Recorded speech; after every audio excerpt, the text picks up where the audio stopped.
নমস্কার, দেখছেন কলকাতা টিভি, সঙ্গে রয়েছে অনন্যা। শুরু করছে সংবাদ সারাদিন। ট্রাম্প পুতিন বৈঠকে হলো না কোনো চুক্তি। পুতিনের সঙ্গে ভবিষ্যতে জেলেনস্কির বৈঠকের সম্ভাবনা 2। প্রেসিডেন্টের একান্ত বৈঠক হয়েছে জানিয়েছে ট্রাম্প। পুতিনের প্রশংসা ট্রাম্পের মুখে। ট্রাম্প পুতিন বৈঠকে কোনো চুক্তি হয়নি, বৈঠকের কথা জানিয়েছে কিন্তু সেখানে কোনো চুক্তি হয়নি এমনই কিন্তু জানানো হচ্ছে। ইতিমধ্যেই এই খবর সামনে এসেছে, ট্রাম্প পুতিন বৈঠকে হলো না কোনো চুক্তি। পুতিনের সঙ্গে ভবিষ্যতে জেলেনস্কির বৈঠকের সম্ভাবনা 2। প্রেসিডেন্টের একান্ত বৈঠকও হয়েছে জানিয়েছেন ট্রাম্প। পুতিনের প্রশংসা ট্রাম্পের মুখে। পুতিনকে নিয়ে প্রশংসা করলেন ডোনাল্ড ট্রাম্প।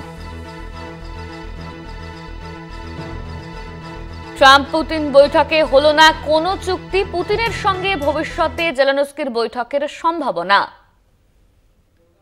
আমাদের সঙ্গে রয়েছেন কলকাতা টিভির পলিটিক্যাল এডিটর আশিস চট্টোপাধ্যায়। আশিস দা, ট্রাম্প পুতিন বৈঠক হয়েছে কিন্তু সেই বৈঠকে কোনো চুক্তি হয়নি এমনই কিন্তু জানা যাচ্ছে।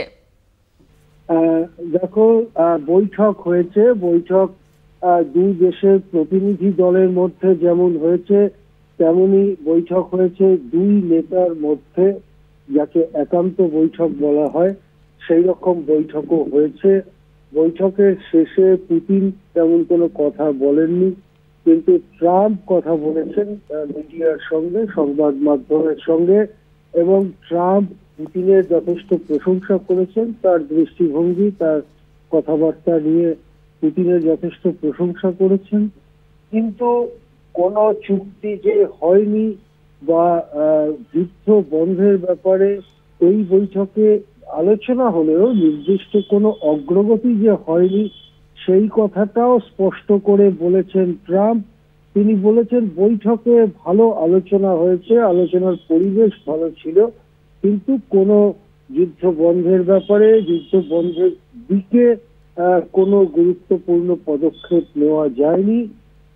এরপরে পুতিন যদি জেলেনস্কির সঙ্গে বৈঠক করেন এবং জেলেনস্কি সেখানে যুদ্ধ বন্ধের ব্যাপারে দায়িত্ব নেন, তাহলেই সেই ব্যাপারে অগ্রগতি হতে পারে। ট্রাম্পের আশা কয়েকদিনের মধ্যে বা অল্প সময়ের মধ্যে পুতিন হয়তো জেলেনস্কির সঙ্গে একটি বৈঠক করতে পারেন, এবং সেক্ষেত্রে ইউরোপিয়ান দেশগুলো, বিশেষ করে ব্রিটেন, জার্মানি, ফ্রান্স, ইটালি, স্পেনের মতো বড় দেশগুলো, তাদের উদ্দেশ্যে ট্রাম্প বলেছেন যে তাদেরও অনেকটা দায়িত্ব নিতে হবে যাতে যুদ্ধ বন্ধ হয়।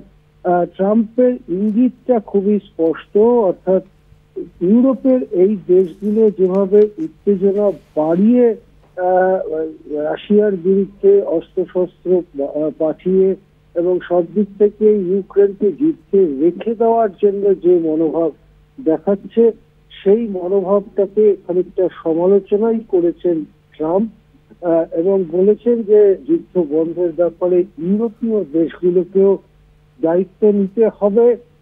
কিন্তু এই বৈঠকের যেটা সব থেকে বড় পজিটিভ দিক, ভালো দিক, সেটা হচ্ছে দুই নেতার মধ্যে খুব সুস্থ এবং ভালো পরিবেশে আলোচনা হয়েছে, সেটা ট্রাম্প নিজেই জানিয়েছেন।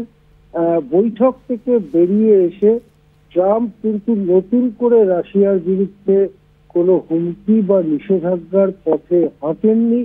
বৈঠকে যাবার আগে তিনি অনেক গরম গরম কথা বলেছিলেন, যদিও তিনি বলেছিলেন হয় পুতিন মানবেন তার শর্ত, তা না হলে ভয়ানক পরিণতি হবে রাশিয়ার, ইত্যাদি ইত্যাদি কথা বলে তিনি বৈঠকে ঢুকেছিলেন।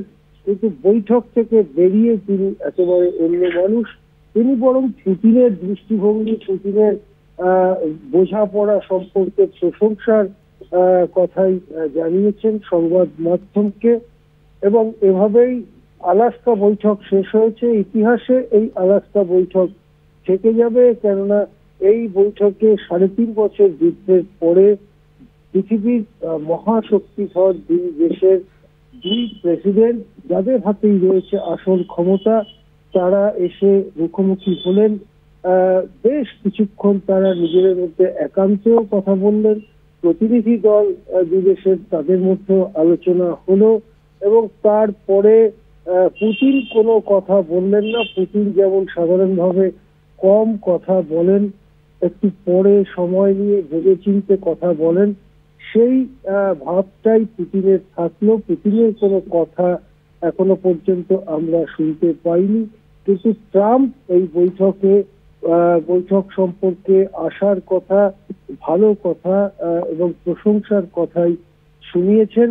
এখন দেখার যে এই বৈঠকের পরিণতিতে জেলেনস্কি কি কথা বলেন সেটা দেখার, এবং যুদ্ধ বন্ধের ব্যাপারে আরো খানিকটা এগোনো যায় কিনা সেদিকেই এখন বিশ্ববাসীর নজর রয়েছে।